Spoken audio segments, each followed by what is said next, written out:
دوسری جانب chairman P C B Shahryar Khan بھی لاہور میں میڈیا سے گفتگو کر رہے ہیں اور ہم نے کوشش شروع سے یہی کی کہ اس کو اب بالکل بدل دینا چاہیے اور اب کوئی بگ تھری نہیں ہونا چاہیے، سب ڈیموکریٹک اور ایگیلیٹیرین کانسٹیٹیوشن پوزیشن ہونا چاہیے۔ تو اس پہ ہم لگے ہوئے تھے، باتیں کرتے تھے اپنے دوستوں سے دوسروں سے۔ اس وقت جب میں پہلی مرتبہ آیا تھا 2014 میں، تو اس وقت یہ تین بہت ایکٹیو تھے، انڈیا، آسٹریلیا اور انگلینڈ بہت ایکٹیو تھے، اور یہ لگے ہوئے تھے کہ نہیں یہی چلے گا، یہی فارمولا ہوگا۔ ہم اس کی مخالفت کرتے تھے، لیکن اس وقت اس کے بعد جب چینج آیا آئی سی سی میں اور ششنک منوہر بن گئے جو کہ پہلے بی سی سی آئی کے چیئرمین تھے، وہ جب آئی سی سی کے چیئرمین بن گئے تو انہوں نے شروع سے یہ ایک قدم اٹھایا کہ یہ چیز غلط ہے، اس کو بدلنا چاہیے۔ تو جب آپ کا چیئرمین یہ پوزیشن لے لیتا ہے تو باقی لوگ بھی جو موافق ہیں ان کی پالیسی کے، وہ بھی ساتھ لگ جاتے ہیں۔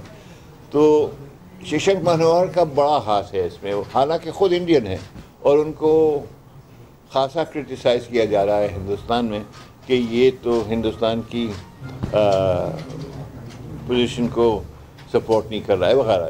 لیکن جو ان کا کہنا تھا ہمیشہ کہ یہ ایک پرنسپل کی بات ہے اور میں اصول کا قائل ہوں اور میں اس کو سپورٹ کروں گا چاہے کوئی بھی کرٹیسزم ہو۔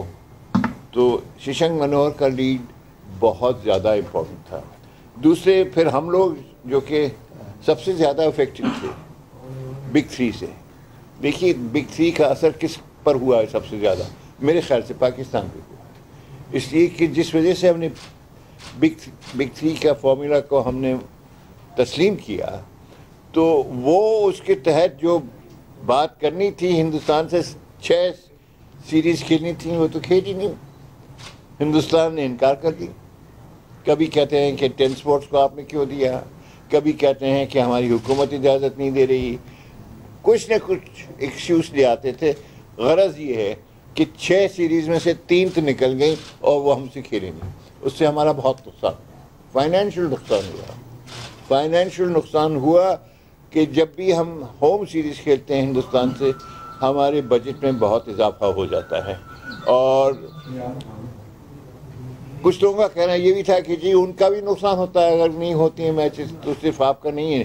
نہیں، ہمارا نقصان جو ہے بہت زیادہ ہے۔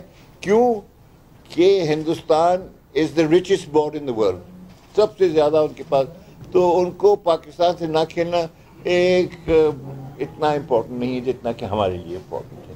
اور ہماری تمام ڈیولپمنٹ رکی ہوئی ہے، ہمارے جیسے ہم اسلام آباد میں ہمیں جگہ مل گئی ہے لیکن اسٹیڈیم نہیں بنا سکے ہیں، اب گوادر میں بنانا چاہ رہے ہیں، وہ بھی نہیں بنا سکے۔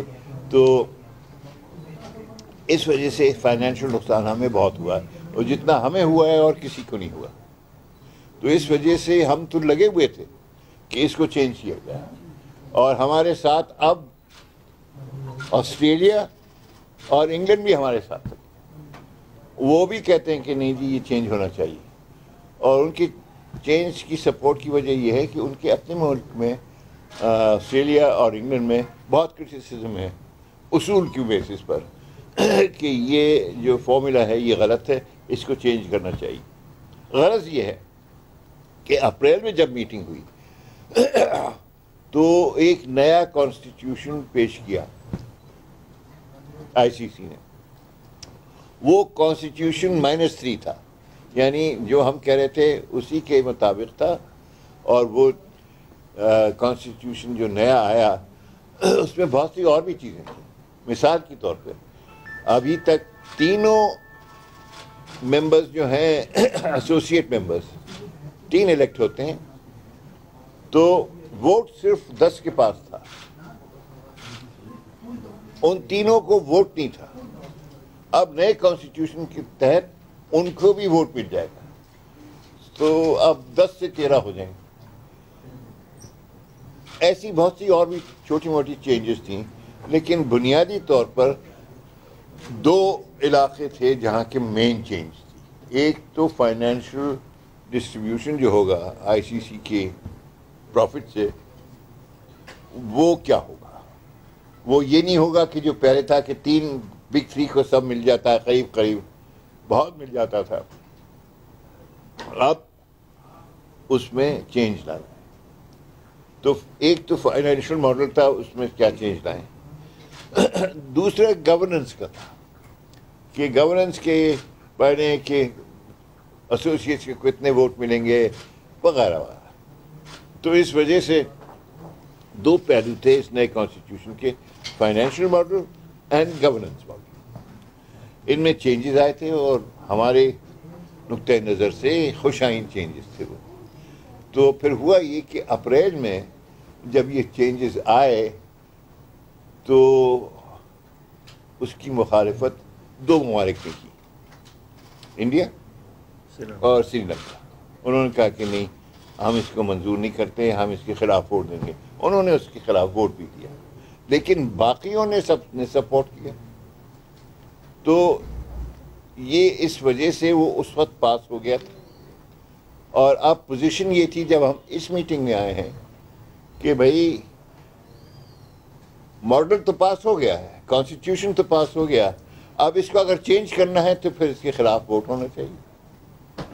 تو شیشنگ صاحب نے سب کو موقع دیا بات چیت کرنے کا. ہم نے بہت ہی سختی سے کہا کہ نہیں، یہی ہونا چاہیے اور ہم اس کو سپورٹ کرتے ہیں. اور باہر بھی ہم نے بات کی.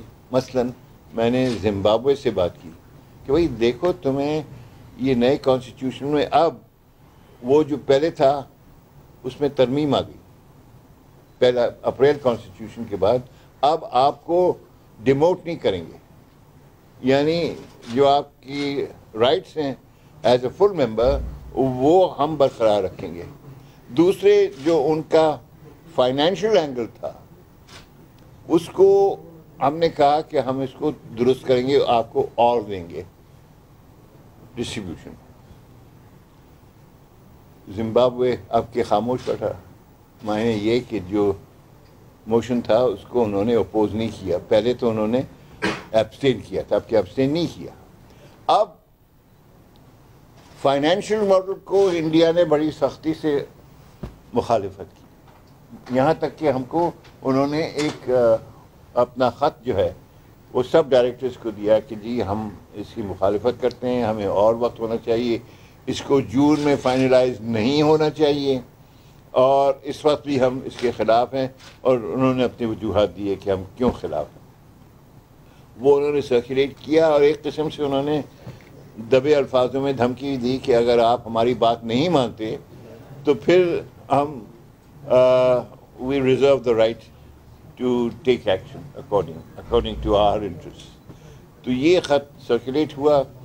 اس خط کے سرکولیٹ ہونے کے باوجود سب نے پھر وہی ووٹ دیا جو کہ پہلے تھا. بلکہ فائنینشیل اینگل پہ سری لنکا نے بھی کوئی الفاظ نہیں کہے مخالفت کے. تو مقصد یہ تھا کہ فائنینشیل اینگل میں صرف ہندوستان مخالفت کر رہا ہے. جب گورننس پہ آئے تو اس وقت سری لنکا زیادہ بولا کہ نہیں، ہم اس کے خلاف ہیں اور ہمارے جو ریزرویشنز تھے ان پر کوئی بات چیت نہیں ہوئی ہے وغیرہ، اور اس کو اسٹیم رول کیا جا رہا ہے، تو ہم اس کے خلاف ہیں، ہمیں اور وقت ہونا چاہیے تاکہ ہم اس چیز یہ نیا کانسٹیٹیوشن اس پہ ہم کچھ بات چیت اور نیگوشیٹ کر سکیں. یہ بھی اچھا، اس پر ہندوستان نے زیادہ تقاضا نہیں کیا، یعنی گورننس انہوں نے جنرلی کہا، صرف فائنینشلی بول رہے تھے، صرف فائنینشلی کا انہوں نے کہا تھا. تو ان کا ووٹ جو ہے I think basically it's against the financial model, not against the governance model. تو یہ جب باتیں ہو گئیں تو ششانک صاحب، اچھا بیچ میں ششانک صاحب نے اپنا ریزگنیشن دے دیا تھا، آپ کو یاد ہوگا. جی جی. اور تو ہمیں تو خاص طور سے پریشانی ہوئی کہ اس لیے کہ اصول کی بنا پر یہ سپورٹ کر رہے تھے نئے کانسٹیٹیوشن کو. بڑی مشکل سے ان سے باتیں کی، ان سے کوشش کی اور ان کو پرسویٹ کر لیا، مائل کر لیا کہ نہیں ابھی آپ نہ کریں، جب تک کہ جون تک آپ رہیں، پھر اس کے بعد